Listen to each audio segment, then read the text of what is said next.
is your mom in here? Okay. Most important people, we can get started. Now, we're going to rush it. Oh, you're more than welcome to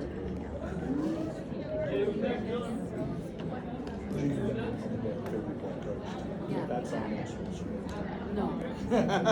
Come on in, guys. So fast. Is that her group? Are you guys here for Miss Abby? Yes.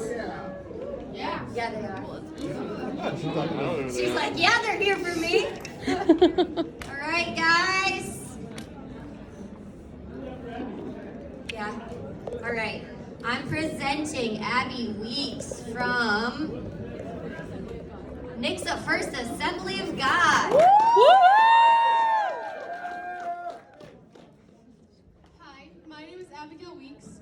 I will be presenting a sermon entitled Born Ready, using the Bible references 1 Samuel 21:9, 1 Samuel 16, and 1 Samuel 17:25. When I was younger, my sister and I decided to ride down a large hill with our bikes. So we were riding down this hill, and my sister asks me to move out of the way. But I thought I was just fine where I was. What I didn't realize is my sister's only option in this moment was to run into me, a car, or the lake. She chose the car.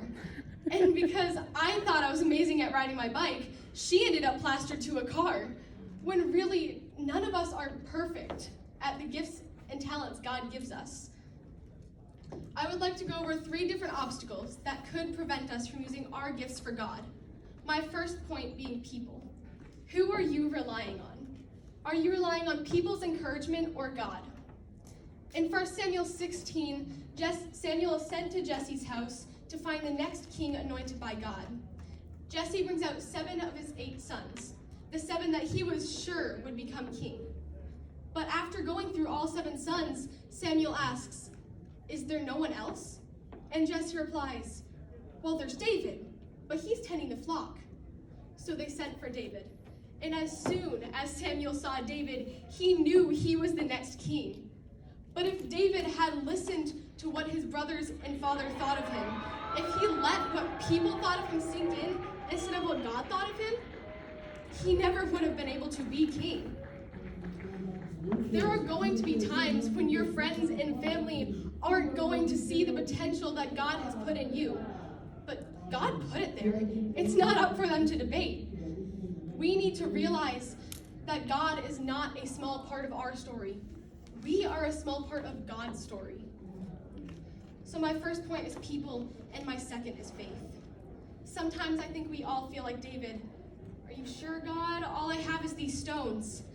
But what you have doesn't matter. Because if God says it's enough, it will be. In 1 Samuel 21:9, David fought Goliath, and he had 5 stones in a slingshot. But he defeated Goliath.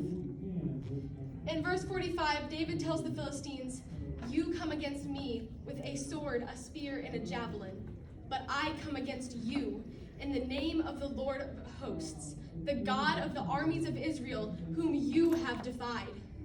What equipped David for battle was not the stones. What equipped David for battle was God.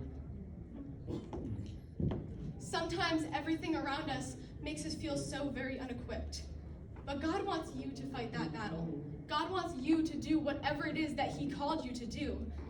Everyone on that battlefield was technically more equipped for battle than David was.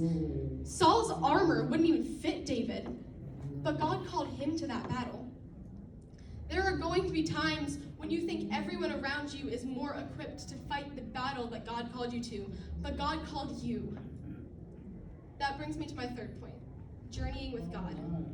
Like me on my bike, it was easy for me to expect to be a professional bike rider right then and there. But if you think every battle is your destination, you're going to miss the journey that God has for you. There was a lot of time in between when David was anointed king by God and when he actually became king, and that time was the journey. In 1 Samuel 21:9, David came upon a town, and David needed a weapon fight. But they said, we have no more weapons.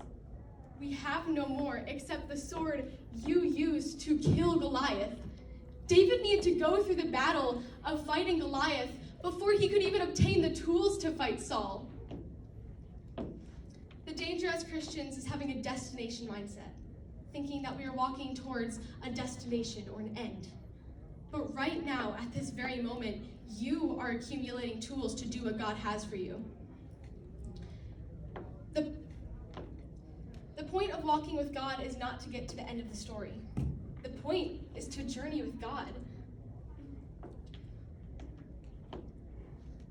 The truth is, when you realize what God has called you to do, you might think you're supposed to be there right away. But not only do you need to grow your talent, you need to go through the journey that God has for you. We need to realize that God is not a small part of our story. We are a small part of his story.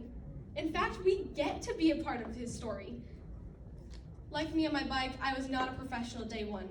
With the gifts and talents God gives you, you're not going to be a professional day one. God's goal is not to make you perfect. God's goal is to use us to bring him honor and glory. And that's why we need to, 1, rely on God. 2, trust in him that he will equip you. And 3, don't forget the journey. My prayer for you all is that you would realize what God has for you and that you would realize you are a part of God's story. Thank you.